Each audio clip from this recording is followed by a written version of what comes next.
Folks, the NFC South is an absolute mess right now. I don't think that is a hot take. I don't think that that is a crazy thing to say. You have had so many different situations this year regarding the NFC South. Everybody was already saying that the NFC South is the worst division in the NFL, and maybe it is, but things have just gotten worse. You had the Carolina Panthers fire their general manager and their head coach. You had the Atlanta Falcons fire their head coach after week 18, and Arthur Smith, we made a video talking about that here on the channel. And now you have the New Orleans Saints situation going on where, in my opinion, the players are not respecting their head coach whatsoever. Is that going to result in Dennis Allen being fired? I don't know. I think it should be a possibility. Either that or there should be a mass exodus of players who point blank refuse to listen to the head coach. That's not good. So the Saints have a lot of really bad culture things going on right now, in my opinion. Maybe Saints fans disagree with me, but from an outsider's perspective, it's not a good look. I don't even say that from biased or whatever it may be. If any team had that situation, I would say that that's not a great situation to be in, where the head coach calls a play and at the very end of the game to just kneel a ball down and your players blatantly refuse that call and just go rogue, essentially. That's not good. That's just not a good situation. I think most fans of the NFL would agree with that. So I don't know what's going on in the NFC South, but it's not great right now. 3 teams have questions about their head coach, have questions about their culture, their locker rooms, their talent, and the one team that's on top right now is the Tampa Bay Buccaneers. Now, that could change next year, that could change in the coming years, and obviously the Bucs weren't necessarily super dominant in the division themselves. They did finish with the exact same record as the New Orleans Saints, and the Falcons made it an interesting conversation going all the way down to the wire. Of course, the Carolina Panthers had their situations going on. Heck, also, by the way, even the owner of the Carolina Panthers throwing his drink on a Jacksonville Jaguars fan during a game, that was crazy also. So, I mean, the NFC South is like the Wild West right now, right? And I'm curious because I thought about it. Does this mean the Buccaneers are in for potentially some sustainable success? Now, we don't know what all these teams are going to do to fix their issues, right? And the Bucs have a lot of issues to fix on their own,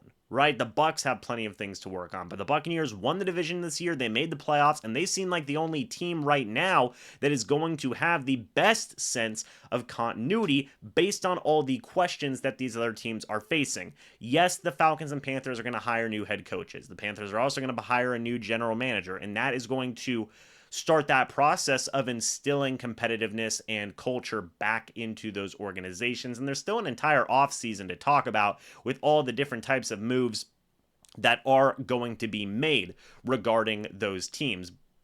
But with all of that being said, it is still interesting to me, right? I'm already thinking about, and this is probably wrong of me, but I'm already thinking about what those teams are going to look like next year, and how long is it going to take those teams to really get competitive or to really recover from these issues that they have, which in my opinion are bigger issues than what the Bucs have, right? If the Buccaneers, they keep their head coach, if they keep their offensive coordinator, if they keep a good core of guys together, I think that they're already off to a better start than a lot of those teams. You bring in new coaches, it takes time for things to get up to speed. You draft new quarterbacks, it takes time for them to get up to speed, unless you're CJ Stroud, apparently. We already saw that in Bryce Young. He's taking a lot of time to get up to speed right now. Whenever you have culture issues, maybe like how the Saints are having right now, it takes time for those things to rebound. So, and for those things to really rebuild, so to speak. So, it is an interesting conversation. There are a lot of interesting questions there regarding the NFC South and whether or not next year could be a very similar situation as to what we have seen this year. Whereas maybe the Tampa Bay Buccaneers can take advantage of the Saints, of the Panthers, of the Falcons, looking to get back into shape and form and fixing some potential cultural issues or getting even on the same page. Let's say that. getting on the same page between players and coaches, and bringing in new coaches and bringing in new quarterbacks. This is a interesting situation for the Bucs. It's something I wanted to bring up and kind of propose to you guys as well. Do you guys think the Tampa Bay Buccaneers can have success over the next couple of years, and with Todd Bowles at the helm, Dave Canales at the helm, Baker Mayfield at the helm, whoever is at the helm, based on what else is going on in the NFC South right now? Do you think the Buccaneers have the most stability out of all these teams in the NFC South right now? In my opinion, it's a resounding yes. If you bring back Todd Bowles, if you keep Dave Canales, I think that we've seen growth from this team, and we've seen a lot of positive things. Now, that isn't to say we haven't seen positive things from the other teams in the NFC South, but they've all obviously got their own issues and things and whatnot along those lines going on.